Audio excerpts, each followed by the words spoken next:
Welcome to the Psychology and Physical Training channel. Have you ever wondered why you behave the way you do? Why you enjoy certain things and not others? Or why you follow certain societal norms? It's quite the riddle, isn't it?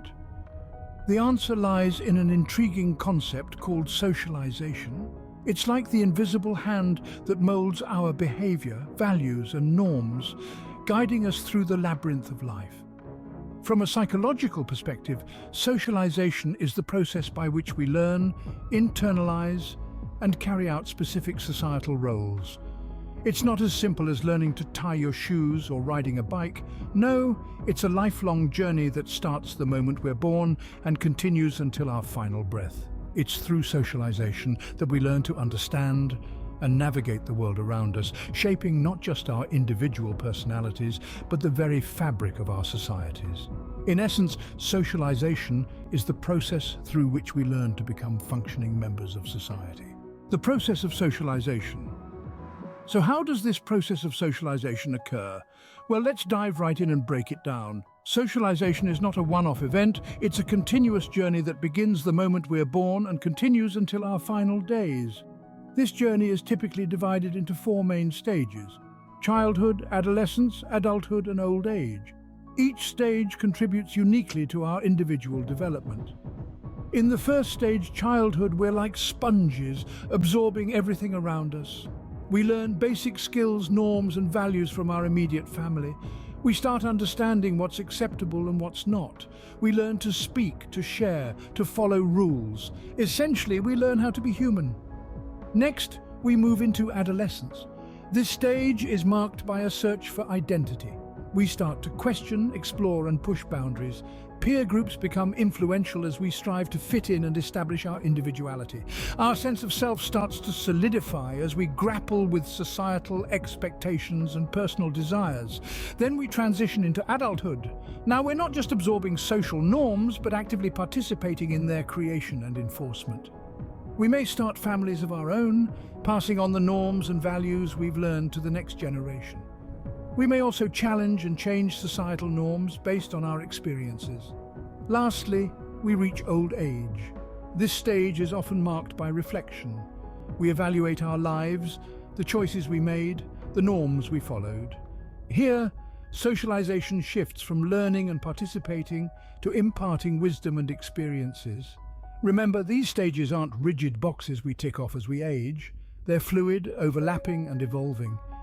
Each stage builds upon the previous one, shaping us into the individuals we become. The process of socialization is influenced by various factors: culture, education, personal experiences, and more. It's a complex, fascinating dance between the individual and society. Thus, socialization is a lifelong process, constantly shaping and reshaping our behaviors and attitudes. It's not just about fitting into society, but about how society molds and is molded by us. The key players in socialization. But who or what exactly are the agents of this socialization?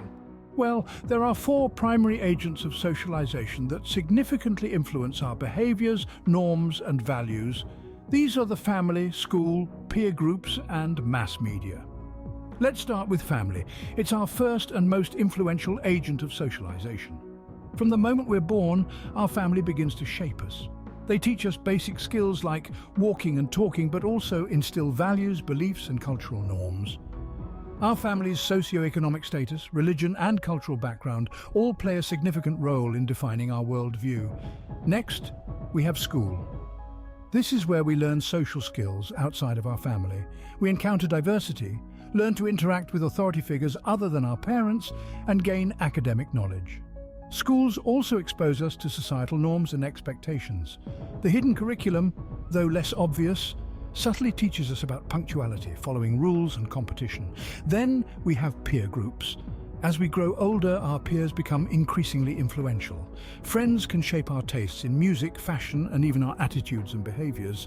They provide a sense of belonging and acceptance, and often we adjust our behaviors to fit in with our peer group.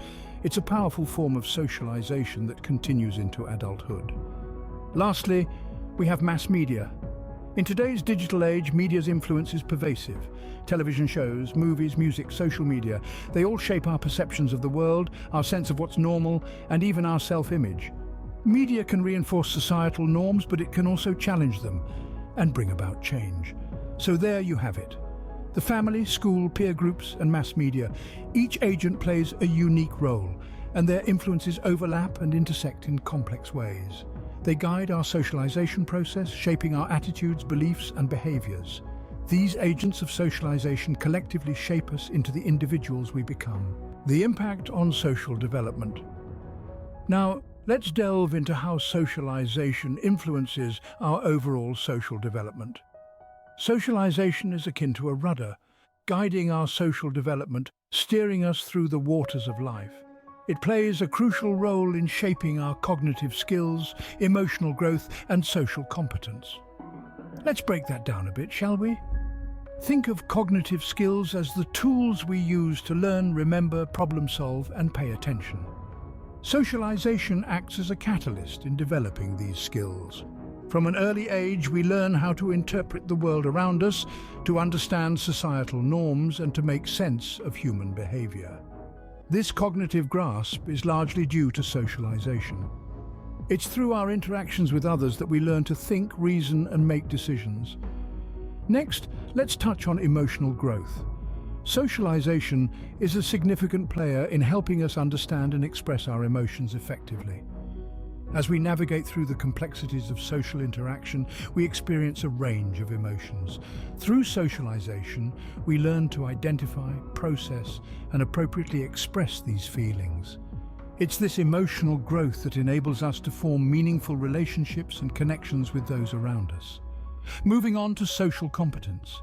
This refers to our ability to interact effectively with others, to be adaptable, and to build and maintain positive relationships.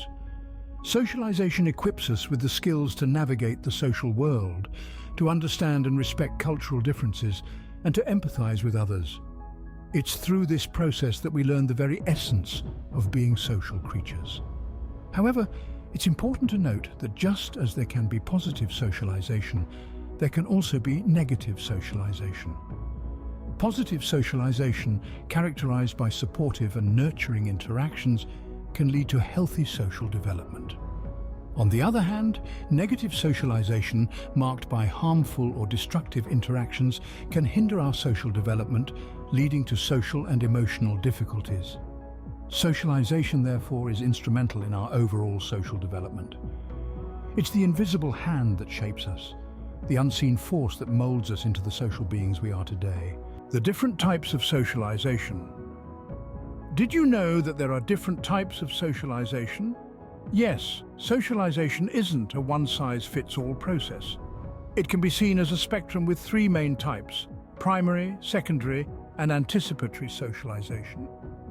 Let's start with primary socialization. This is the first type of socialization we experience starting from the moment we're born. It is through primary socialization that we first learn language, norms, values, and behaviors. It's like the foundation of a house, setting the groundwork for our social selves. This type of socialization usually takes place within the family, where we learn basic skills and behaviors that are acceptable within our society. Next comes secondary socialization, which takes place outside of the immediate family. Think of this as the walls and roof that build upon the foundation. This usually happens later in life, through interaction with groups such as schoolmates, colleagues, or other community members. It is through secondary socialization that we learn about the wider world and our place within it. This might include learning about societal norms, the role of institutions, and even more complex social skills like negotiation or conflict resolution. Finally, we have anticipatory socialization. This is the process of preparing for future changes in roles or norms. It's like the interior design of the house, adding the finishing touches that make it truly ours. For instance, a student might learn about the responsibilities of being a professional before they've even graduated. Or someone might learn about the norms and expectations of parenthood before they become a parent. Each of these types of socialization shapes different aspects of our personalities and behaviors. Primary socialization helps shape our fundamental understanding of the world. Secondary socialization helps us understand our role within that world. And anticipatory socialization helps us prepare for changes in our roles or norms. Understanding these types of socialization can provide a deeper insight into our own behavior and that of others. So the next time you find yourself wondering why you act the way you do, remember the role of socialization in shaping your behavior. Conclusion. So let's do a quick recap. We started this journey by defining socialization as the lifelong process through which individuals learn their culture, develop their personalities, and become functioning members of society. We then delved into the process of socialization, emphasizing that it's not a one-time event, but an ongoing interaction between the individual and society. We identified key players in socialization, namely family, school, peer groups, and mass media, each playing distinct roles in shaping our perspectives and behaviors. We explored how socialization impacts social development, molding us into socially adept individuals capable of understanding societal norms and expectations. Lastly, we classified socialization into two types: primary and secondary. Primary socialization, which occurs during childhood, is where we first learn societal norms, while secondary socialization happens throughout our lives as we continually adapt to new environments and roles. Remember, socialization is not just about conforming to societal norms, it's about understanding ourselves and the world around us. And if you like this video, do not forget to subscribe to the Psychology and Physical Training channel for more videos. Thanks for watching.